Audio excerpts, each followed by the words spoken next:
Thursday, January 12th, 2023, Monaco 64, home of alternative economics and contrarian views. Today we're going to look at how the party is over for UK house prices. And of course, I don't mean a complete collapse, but the decades of house price appreciation, in my opinion, is going to be very difficult to replicate that we've had in the last 10-20 years. And I did part 1 and part 2 of these videos back in 2022, in April and in May of 2022. So this is a part 3. Before I start, I like to say that some of you noted that there's something wrong with the camera yesterday. Well, it wasn't the camera, it was the reflection of the lights. And I've switched the camera around the angle, so hopefully it's better today. And before I start as well, I've been asked by the viewers over the years, for the last 4 or 5 years, where they could buy precious metals. And I've partnered, and I've been partnering with a few precious metals dealers. In the UK, it's been Gold Investments, of course. I've been dealing with them for over 20 years now. I started out with Mike Temple, Oliver and Simon's father, and I recommend them, of course. You can use my promo code there, Monaco64. All the details are below in the description. And more recently, I've partnered with ITM Trading. Details as well are below in the description. ITM Trading will also help you if you've never bought gold and silver. They'll help you sort out strategies on how to protect your wealth. And the same thing goes for Miles Franklin, and all their details again are below in the description. So I'm not trying to tell you I told you so.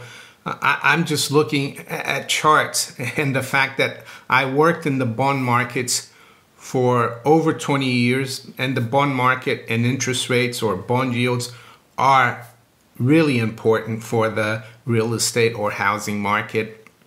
And I remember maybe 3, 4, 5 years ago, you talk to people, friends and people at the golf club or whatever, and they're talking about housing and real estate, how their houses have gone up in value, or how their kids have taken a mortgage, and I would say you've got to be careful. Interest rates could rise, and a lot of people at the time would say, oh, interest rates are never going to go up, they've been low for so long, and that was the mentality. And unfortunately, what happened in 2020 kind of gave a false signal to a lot of people. And as you can see by this chart, interest rates were the lowest they've ever been for, I would say, over 300 years, ever since the Bank of England was created. And here's the 10-year yield. It got almost down to 0. And during lockdown, of course, in 2020, 2021, a lot of people were flush with cash. People were thinking of moving. They're getting paid to stay at home. And there's a lot of encouragement in the real estate sector. Even the government cut stamp duty. They wanted to get people into the market. And there was that mentality, of course, that interest rates would never go up.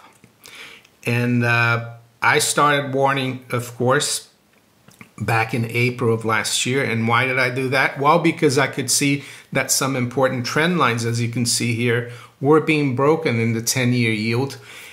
And that's why in the beginning of the video I said that I think it's going to be different for a very long time, because this trend that we've had since the early 80s, where bond yields or interest rates had lower highs and lower lows, is finished. The trend is completely reversed now, and it's going to be the other way. Yes, rates have come off a little bit since the crisis in October, September, but they're still, look at where they are since I did the part 1 video. It's getting even worse. So And I spoke about why, of course, it was going to get bad back in April and May last year. And I've also spoken about the UK economy, that I spoke back in July and September, I think, of 2021, and I've been continuing to update you on the UK economy, first being on the brink of economic collapse in 2021, and now really you can't argue that the UK economy hasn't collapsed. I would say, if you do, I guess you haven't read the news about all the strikes, all the cost of living crisis, all the food banks. They even have heat banks. People who can't keep their heating on it in the winter, they go to places to keep warm. And back in 2021, it was because of the energy prices. They were starting to rise already, and we saw like over 30 energy suppliers go bust, mainly because they didn't hedge the rising gas prices back then. It was even before the Ukraine crisis started about 11 months ago. And I don't think anything would have changed in terms of interest rates if we hadn't had that the Ukraine crisis. As you can see here, interest rates started really rising in late 2021, I would say, because the Fed started raising rates already back then. So just want to go through some of the articles that have come out in the last few days, and they're talking about what I was warning about back in July and May of 2022. I'm going to put all the links to these videos and playlists up in the description, in the description card above, and you can listen to them if you want. So yesterday we had the FT warning: more than 750,000 UK households at risk of mortgage default, says regulator. FCA authority warns on mounting danger of payment shortfall. So it's one of the reasons why I warned, is because yes, interest rates are still relatively low if you compare where interest rates were in the late 80s, early 90s. They got into double digits. But the problem here is not the level of interest rates. It's the change from almost zero to almost 4%. Right now we're around 3.5%. It's the percentage change. When people took mortgages fixed for 2 or 5 years, back in 2020, 2021, even 2022, rates were below 1%. So now that rates are above 3%, and they could go a lot higher, it makes a huge difference. If you look at in the late 80s, rates went from 8.5% to around 12%. So that wasn't even a doubling of rates. Now we're getting a quadrupling of rates, and that's why I think things are going to be even worse. And as for whether house prices will drop 20, 30, or 40%, I think that's difficult to say, because I think the government and the Bank of England are still going to try to keep things going, and they might cushion that drop. But I think what will suffer is the currency again. The currency will devalue, not just against the dollar, but against gold. And that's going to make housing worth less in real terms. I also have a video about the nationwide house price versus the price of gold, the ratio. I think we're still relatively high. We could go below 100, which means you would only need 100 ounces of gold to get the average house price in the UK. So that's how I view house prices. But I think the real estate market is going to be in trouble. We've seen in the budget from the autumn budget or fall budget that the government is going to be there from spring this year, helping people with universal basic income, who are under universal basic income or universal credit. They're going to help them with their interest only. And how are they going to help them? Well, through lending more money to them at a cheaper rate. And there's been meetings as well between the government and the lenders to try to cushion this. But the main thing here that I see is that this environment that's been very propitious for rising house prices, and it's also been propitious for people borrowing very cheaply, and it's one of the reasons why house prices have gone up so much while wages haven't kept up. That is over. It could be a positive going forward, but it's going to be painful for a lot of people because they didn't think before taking big mortgages at such low rates that rates could go up as well as down, of course. And then there's another huge problem for the real estate market, and this came out yesterday or 2 days ago, and this is in the Telegraph. Bank of England cracks down on buy-to-let mortgages. So they're worried about the buy-to-let as well. And I'm going to put links to these two articles in the FT and the Telegraph below in the description under archive.ph, so you can read it. You don't have to be a subscriber. But one thing that shocked me was this comment here. Buy-to-let mortgages have boomed in recent decades, with close to 1 trillion currently borrowed by landlords. Just think about that, 1 trillion. That's about half the UK GDP. So I think this is another huge problem for house prices and also for people who rent, because these landlords that have these buy-to-let properties, they're going to have to raise their rents in order to cover their mortgage costs. So this is what I wanted to talk about today. Before we look at the markets, and we're also going to do the questions at the end, just wanted to talk a little bit about CPI. That's coming out today at 8:30 Eastern Time or 1:30 p.m. London time. It's US CPI, of course. It's expected to drop from let's say 7.1% to 6.5%. The core is expected to drop from 6 to 5.7. Core number is X food and energy. And there's a lot of speculation out there that this number could be lower than expected, and it would drive everything higher because it means inflation is under control. But one thing I wanted to show you is a tweet that I put out yesterday. It gives you an idea of what I think about CPI. Disinflation of CPI data is akin to gaining weight at a lower rate. What is really needed but impossible in a debt-based system or fiat currency system is actually a deflation in CPI data over many years. And then you can see here the CPI index. It's been rising. There's a few times that it's dropped, but the authorities don't let it go down. And that's what I'm trying to say. Yes, it might drop from 7 to 5, but it's still growing at 5%, and the index is a lot bigger and growing, a lot bigger than it was 10 years ago.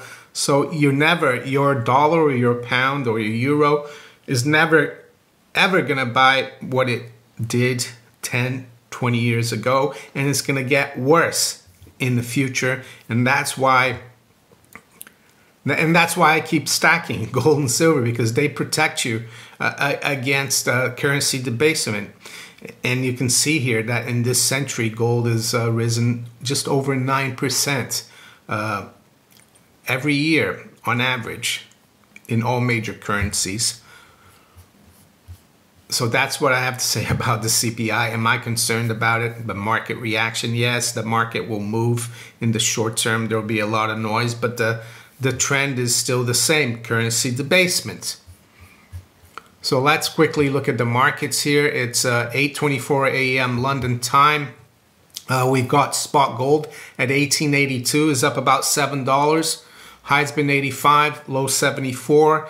Silver is up 26 cents, up just over 1% at 23.68. High's been 72, low 36. The Dow, well, the stock market indices are down slightly. I won't go through them. Currencies as well are, yeah, they're all down slightly versus the dollar. With the exception of the dollar yen, the dollar is down about 0.5% versus the yen, 131.70. And what about the other currencies here? The Aussie dollar is down about 1/4 at 68.90. The dollar is up 0.1 versus the Canadian dollar. So not much to write home about this morning in the currency sector. Commodities, we've got platinum. That's down about $3, around 1,070. So platinum has come off a little bit in the last few days. Quickly go through the WTI and Brent. WTI crude is up. Well, it's actually unchanged, but it's at 77.60. And Brent has ticked back up above 80. It's at 82.81. High-grade copper is down 0.5%, 414. And US nat gas is up about 2% so far this morning. And we'll quickly go through the bond market. The US 10-year yield is at 352, is down 4 basis points. UK yields yesterday also dropped quite significantly. But as I said, I think the longer-term trend is for higher yields, unfortunately, higher mortgage rates, and that's going to continue. So with that, let's quickly go through some of the questions from last week. And we're going to go through questions 7, 8, and 9 today. Question 7 is from Nicholas George, and it's from the video, according to Greenspan, Fed would pivot prematurely to save Wall Street. Will they allow the purchase of gold or silver using a digital dollar? Anyone have thoughts on this? I don't see why they wouldn't allow you to buy gold and silver with digital dollars or CBDCs. And another thing about CBDCs, yes, there's a lot of speculation that they will come about. Clive Thompson, who I've interviewed, he thinks they're an inevitability. I'm not too sure about it, so I wouldn't be concerned. What they could do, I guess, if it comes out a CBDC and it's programmable, they might limit you on how much gold or silver you could buy.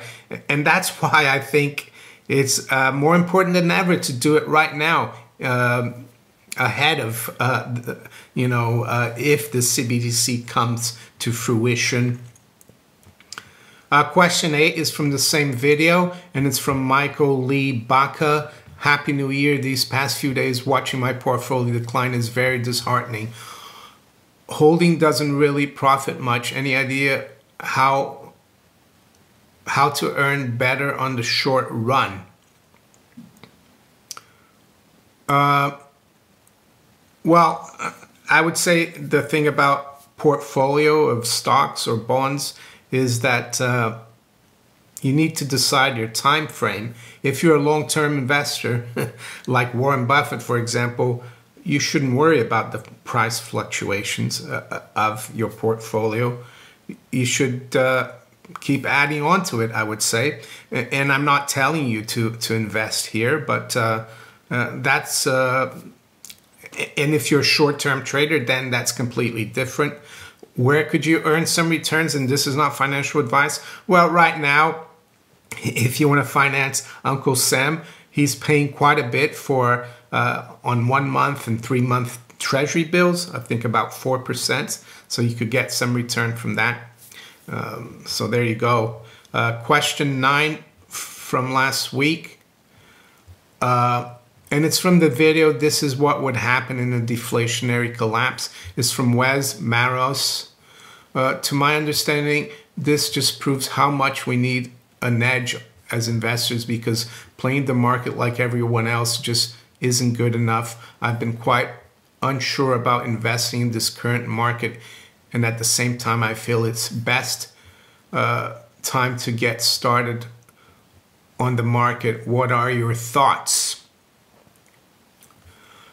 I think the stock market, and I'm not a stock market advisor or financial advisor, Yes, I think you will find a lot of bargains, and it's going to be very selective. I think maybe the age of investing in indices, index-linked investment is over. So yes, there's a lot of companies out there that have been beaten down.